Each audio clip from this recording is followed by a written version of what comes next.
Hello and welcome back to Fallen London. Today we are continuing our explorations of the activities available in Veilgarden before we pursue with advancing our reputation in this area.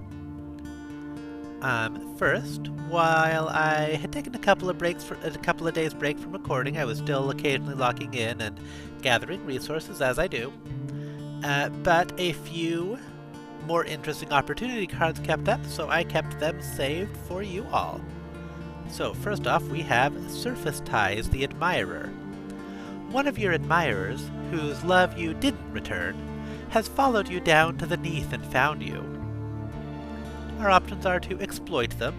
They didn't mean much to you on the surface, and you have better things to do than look after them down here.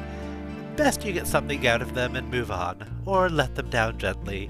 You do not love them, but you will not hurt them. Let's do that.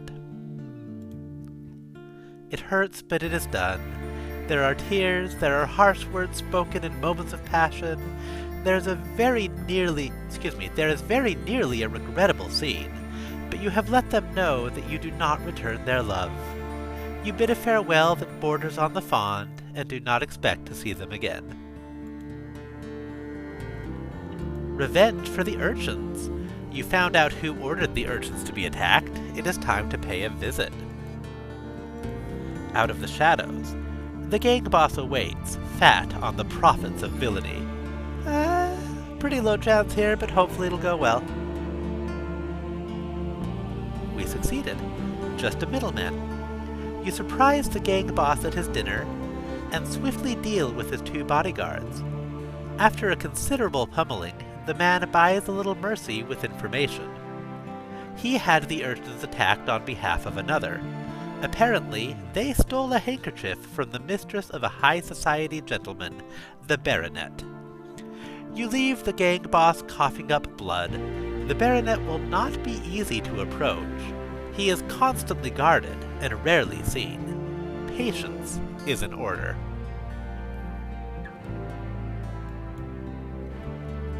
And your benefactor knocks on your door. Your mysterious patron is a red-robed monk, from the northern subcontinent perhaps. He clicks a bead necklace nervously as he introduces himself. It seems that his disciple has gone missing. Okay, so our benefactor is here asking for help. If you don't recall, this is the person who we met in prison way back in the beginning, apparently, or was someone we met in prison, and has offered us some aid and assistance now that we're both outside again. Track down the disciple. A skinny fellow with a begging bowl. Not much to go on, but you know something of the tangle of footpad haunted alleys where he went missing. Or throw him out on his ear. The hat was nice, but who does this monk think he is? You will not be importuned in your lodgings. I'm fine with helping the guy. Tattoos? You prowl the alleys around where the disciple went missing. There's no recent bloodstains, which is a good sign. There's nothing else physical to go on, but you chat to a footpad of your acquaintance who remembers something. A skinny lad was seen nearby, talking to a lady who was both fashionably dressed and extravagantly tattooed. There can't be many who fit that description. The tattooed courier again? The red-robed monk is heartened by your progress. He encourages you to look further when you have the opportunity. Perhaps his gift of candles is symbolic. Apparently the gracious widow liked that we were doing that. And we've progressed the story and gained a bunch of candles. That is interesting. This little story is actually new to me. I picked a different benefactor on my main character.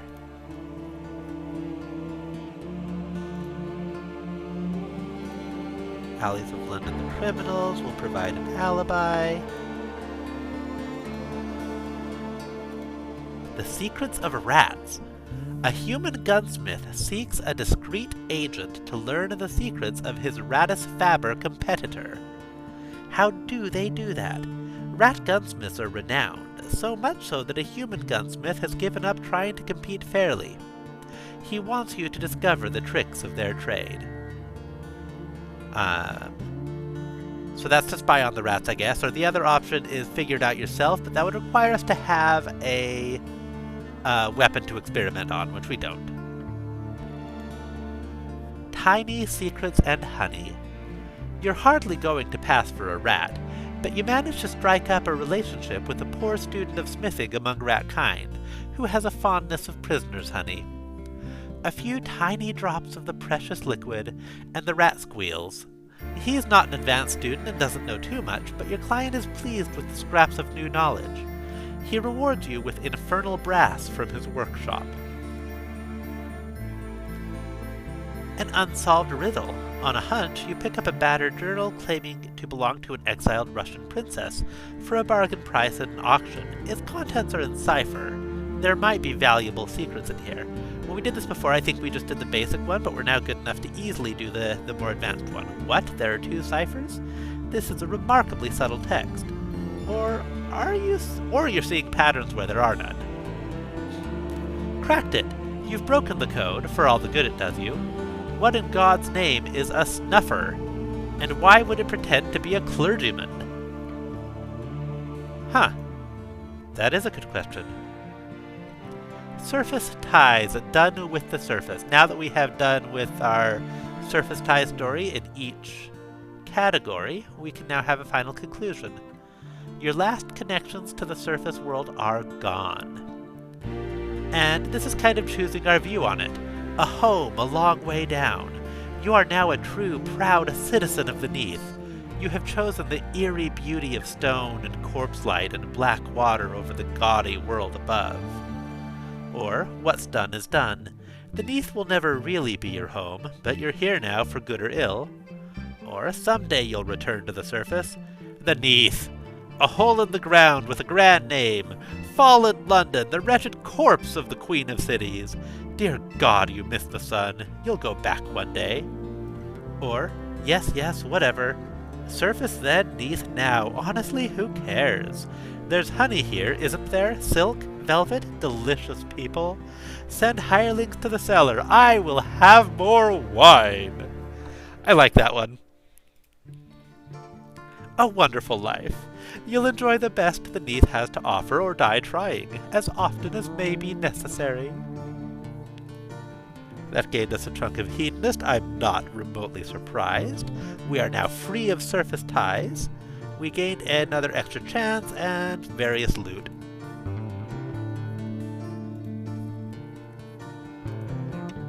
Go ahead and snag a tomb colonist favor. I don't remember if we've read this one before. Bandages and dust, the tomb colonies. The semi-dead of London are encouraged to leave the city, but sometimes they return. They are old and broken and terribly deadly. A night on the town. He's fresh off the steamer from Veilgarden. He'd be terribly grateful if you could reintroduce him to the delights of London. So much must have changed since he died. A quiet night out. The bandaged lad is a solemn company. He mumbles politely when you introduce him to the gentlemen of Takepenny Street. The entertainment at the Singing Mandrake elicits only a single laugh or possibly a cough. He outright refuses to enter the parlor of virtue, citing his health. Still, he thanks you as he boards his steamer the next morning. That was a splendid evening. I shall tell everyone what a marvelous time we had. We gained a favor from the tomb colonies. Seen this one before? This is last time we were kind and let her have the cab, and this time we're going to try you're a complicated person. Let her have the cab. Pick her pocket on the way past. I'm pretty sure this is the implacable detective, so that's great. A gummy smile and a thank you, my dear. She hoists herself into the cab. She's quite spry, actually. Have you been bilked? Never mind, she is old, and it is cold, and you've pocketed a string of cheap moon pearls. The cab rattles off into the darkness. Alright, so we lost a little bit of magnanimous, but gained some subtle. Already seen this one. Panning the Untersee. Jewel fragments fall into the Untersee from the lofty cavern roof. A tin pan and a quick eye could provide riches for a bold sea skimmer. Sea skimming. Panning the glim from the shallows takes nerves as much as good eyes. Smugglers, pirates, and natural hazards are in good supply. Or finding a rich spot. It is said that glim falls according to some hidden pattern. Breaking even a small part of that code could bring riches. Let's try that. A good day for glim. It is seldom that glim falls over the dry areas of the Neath. You check your calculations and you are sure. A fall near the prick-finger wastes. You hail a hansom and get there as the glim is landing. The fall isn't a big one, but you have few competitors, and you scoop up a solid handful of the moist, glistening stuff.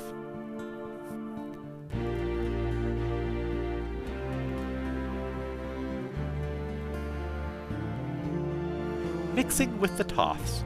That gang of wealthy young rakes is pretty drunk. They probably won't notice if you mingle with them and partake of their hospitality. Fitting in, you need a braying laugh, a raucous anecdote, and a taste for wine. How hard can it be? What ho, old fellow! Although none of the merry young fellows can quite place you, you certainly seem to belong among them and have a pleasant evening of mild debauchery and genteel vandalism, before waking up with a throbbing headache and a decent vintage in your pocket.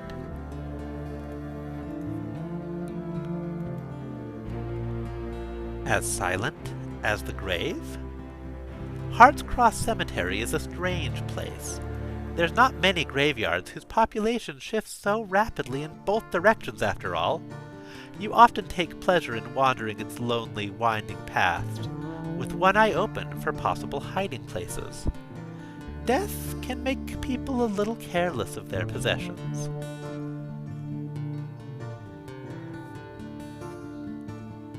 Fresh fungi for her grave. It's morbid, but these lavish wreaths have a tidy resale value.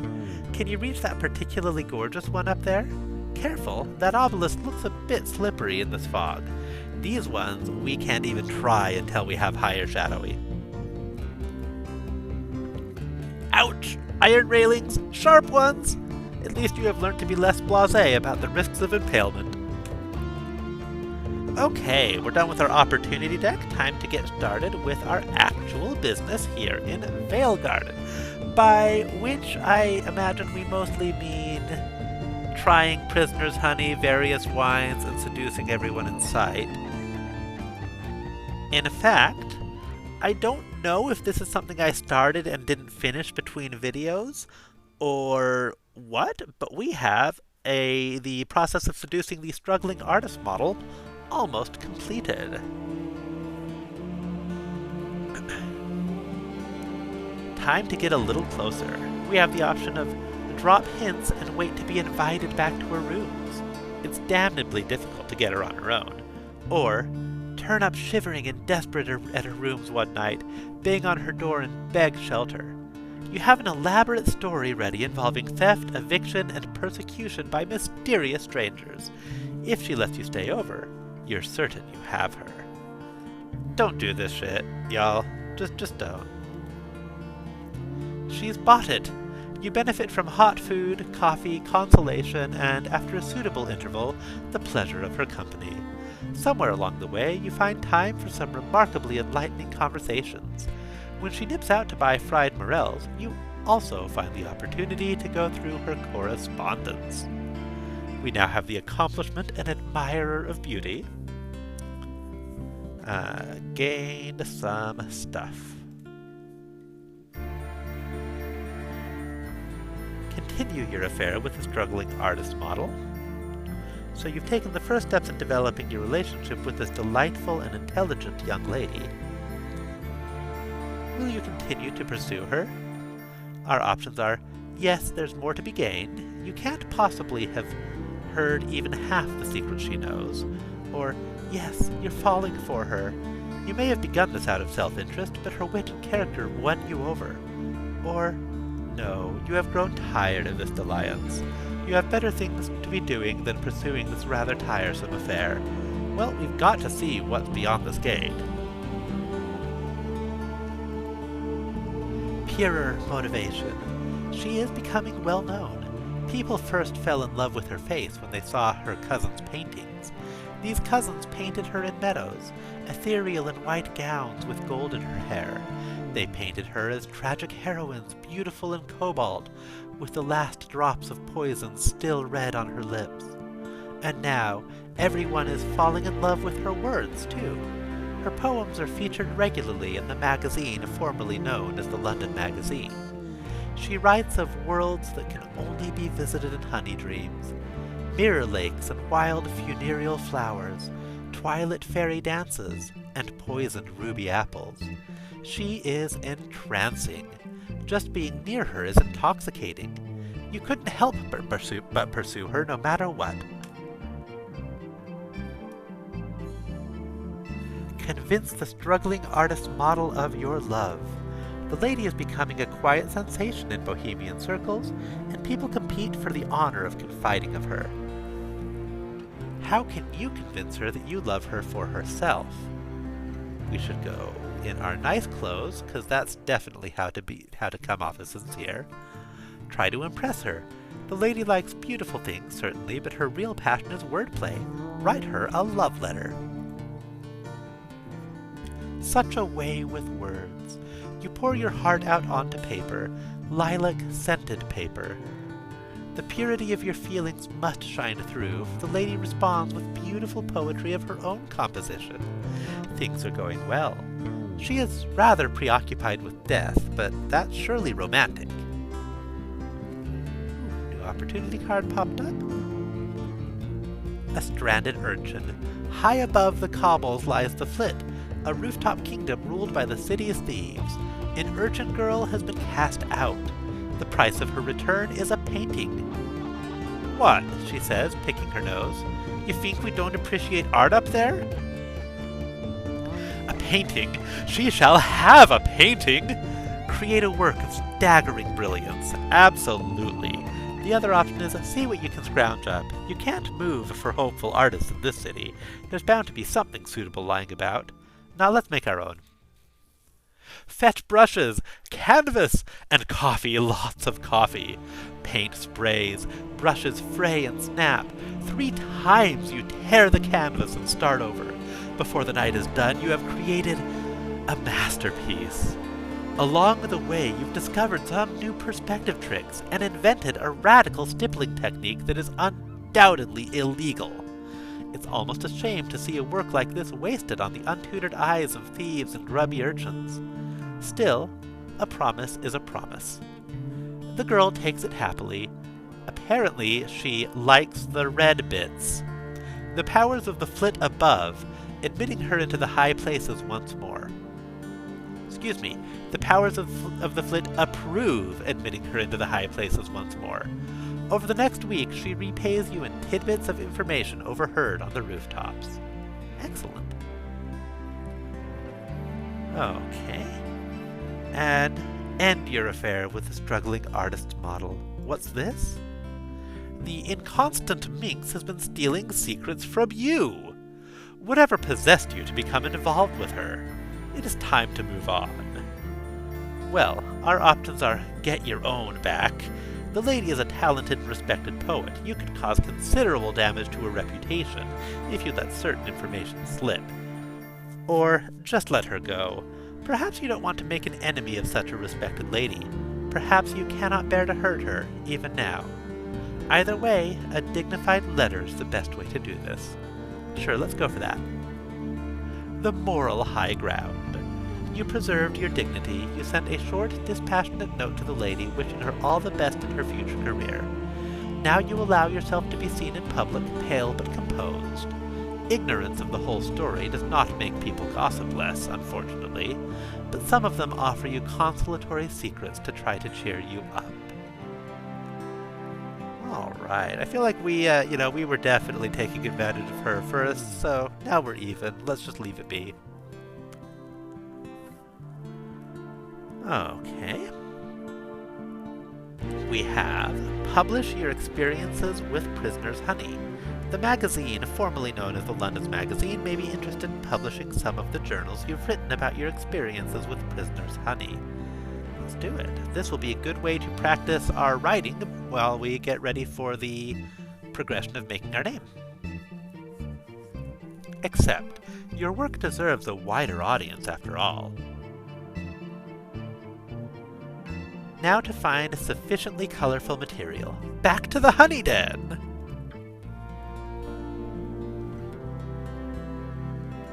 To work. We have the option of a straightforward approach. Convey the more pleasurable dreams with all the skill at your disposal. Why look for trouble?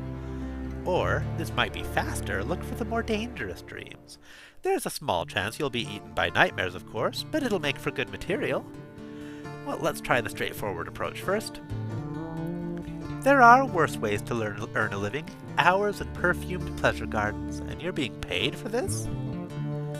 And from now on, we'll go ahead and push through with this one to fill up the bar quicker.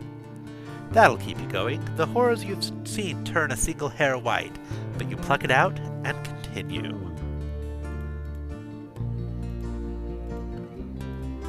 Gonna rapidly click through a few times. Publish your experiences with prisoners' honey. The resolution. Did you really write this? God, you're talented. Let's hope they recognize it. Our options are submit your notes. Let's find out if they know good work when they see it. Abandon this. Be bold. Honey has allowed you to touch the farther shores of consciousness. Produce something extraordinary. They don't understand it? Then you're probably a genius. You know, let's bump our inspired up just a bit more.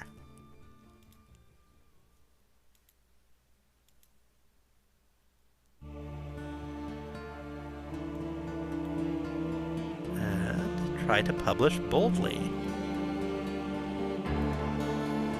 An encouraging outcome.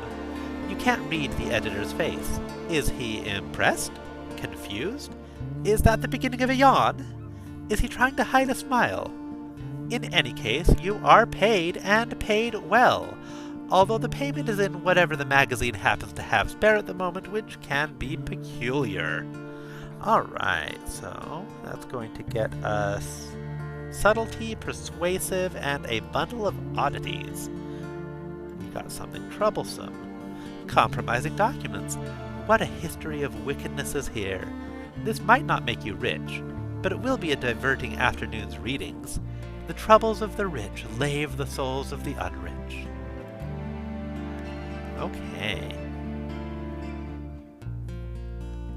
And we have another commission. Immortalize Jack of Smiles in another Penny Dreadful. Jack of Smiles is a possessing spirit who from time to time occupies some poor idiot's corpse and slinks around the streets cutting up people he takes a dislike to.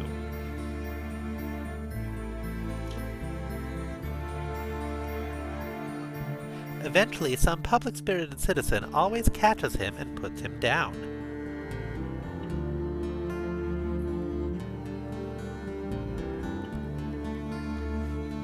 Except a bloody and exploitative tale of murder and ravishment printed on flimsy paper for the entertainment of street urchins?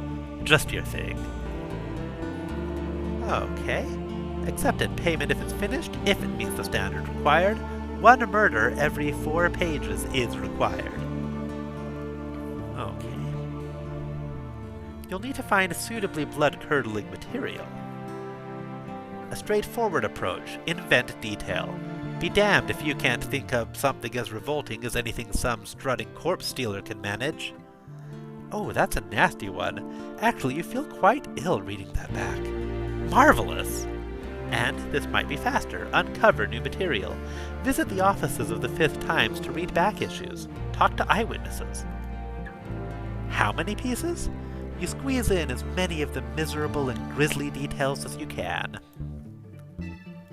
Okay, gonna quickly pump this up to at least 5.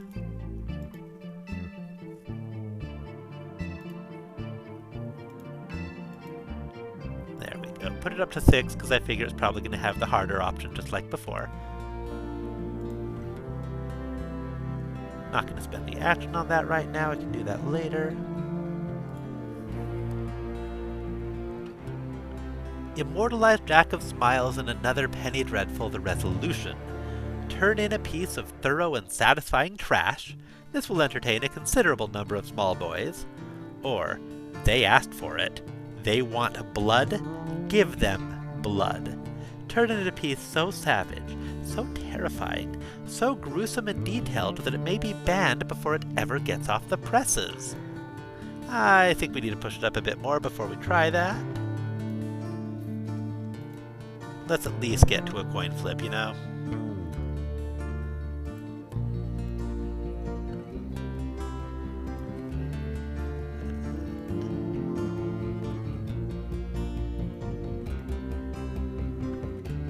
Perfect. Sir, Matt, yes, this is quite an achievement. You'll excuse me if I don't shake your hand. You are escorted from the publisher's office and questioned by constables. Your work gives 900 readers nightmares and closes 4 schools. Women scream and faint as you pass in the street. Sales are excellent. You receive an unexpected bonus. Late one night, a stranger delivers a package of bottled souls to your door. You don't see his face, but a note with the package reads, "Best wishes, Jack."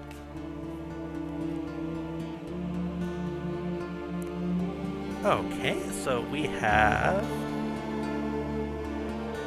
done most of what we've done to do here on the outside of the Singing Mandrake. 4 actions left. Maybe we'll at least see what the Bohemian Sculptress wants, even if we don't dive right into it. Dear heart, I found some work for you. A patron for your poetry. Well, a series of patrons, actually. Playing Cyrano. You know, I know all sorts of love-struck types, poor creatures, and not one of them can pen a line of half-decent love poetry for their intendants. Can you step in? The pay is decent. These people are desperate. Certainly, certainly. I'll Bergerac my way right through this. Getting along nicely. The first 2 liaisons that are emboldened by your work go splendidly. After that, words get around that you're the one to talk to for romantic verse to order. Chaste and virtuous, epically impassioned, subtly erotic. You do it all, and the pay is good, despite the sculptress's generous cut. Excellent. The Bohemian Sculptress spots a noted editor of newspapers. Look, dear heart. That's Mr. Huffam, over there, arguing with a tradesman. Go and make an impression. An impromptu recital. What person of character doesn't enjoy poetry? He'll enjoy yours, whether he likes it or not. The foundation of a career. Mr. Huffam puts down his broken brass thingy and listens as you start declaiming your work in the foggy street. Half a dozen stanzas later, there's a small crowd applauding your work, and Mr. Huffam is patting his pockets for a pen. Your review will only be a few lines on the back pages, but it's a start. Glory beckons! And Mr. Huffam has forgotten that odd little device. Excellent, gain some more scrap. The Bohemian Sculptress has a moderately improper suggestion. Dear heart, I was at the carnival and the proprietor, Mrs. Plenty, asked me if I knew any poets. She needs one for a special evening she's organizing. A rather bawdy event, it seems. We can attend and perform. Shall I tell her you'll be over at midnight? Don't worry about what you wear.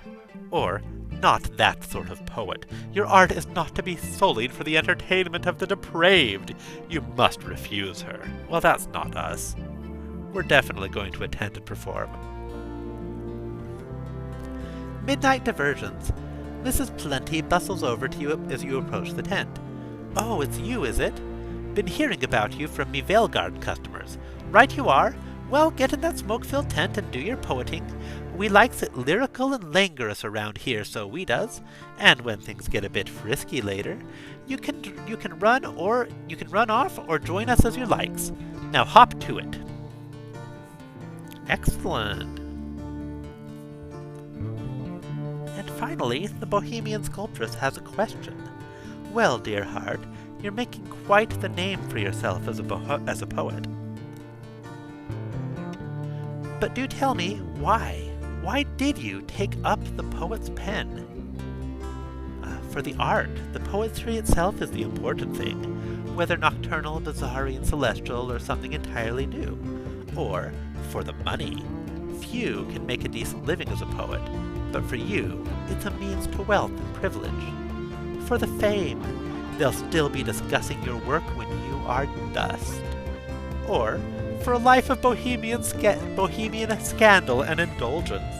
Certain sorts of poets do get invited to the most interesting of events. And, we've enjoyed the ones we've been invited to so far, so let's go for that.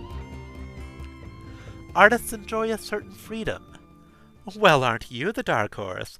Of course, I wouldn't know the first thing about these soirees and clubs. She blushes a little as she opens another bottle.